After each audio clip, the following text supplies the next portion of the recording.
আসসালামু আলাইকুম রহমতুল্লাহি ওয়া বারাকাতুহু।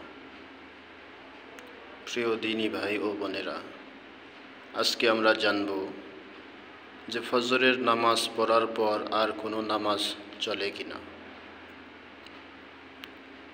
বুখারী শরীফের এক বর্ণনায় আসছে, লা সালাতা বা'দাল ফজরি আন তাতলুআ আশ-শামস ওয়া বা'দাল আসরি আন তাগীবা আশ-শামস।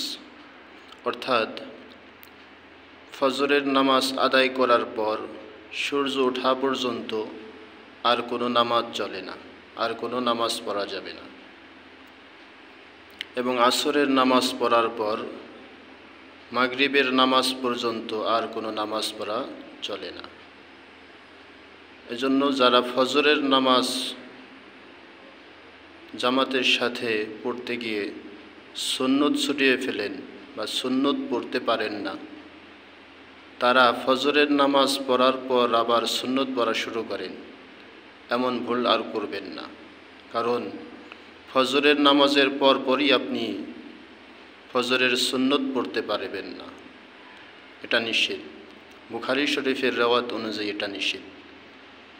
আর তিরমিজি শরীফের এক বর্ণনায় আসছে যে এক সাহাবী যখন সে নামাজ পড়তেছিলেন, ফজরের নামাজের পর সে সুন্নত পড়তেছিলেন, আল্লাহ রসুল তাকে জিজ্ঞেস করলেন যে তুমি কি একসাথেই দুই নামাজ পড়তেছো? সে বলল, না, আমি ফজরের সুন্নত নামাজ আদায় করতেছি। তো আল্লাহ রসুল তাকে যেই কথা বললেন, হাদিস শরীফে আসছে, সেই অর্থটা হলো দুইটি শব্দের অর্থ, বা সেই যে শব্দটি উচ্চারণ করেছিলেন তার দুটি অর্থ। এক হলো যে পড়তে পারো, হ্যাঁ ঠিক আছে পড়তে পারো।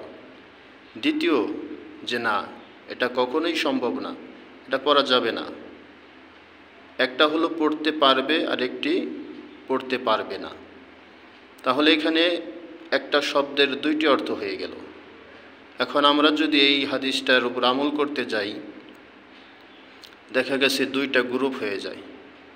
তাই এইভাবে দলাদলি না করে আমরা বুখারী শরীফের রেওয়ায়াত অনুযায়ী যে আল্লাহ রসুল বলছেন ফজরের নামাজের পর সূর্য ওঠা পর্যন্ত আর কোনো নামাজ চলবে না, এবং আসরের নামাজের পড়ার পর মাগরিবের নামাজ পর্যন্ত আর কোনো নামাজ পড়া চলবে না, তাহলে এর উপর আমরা অটল থাকব।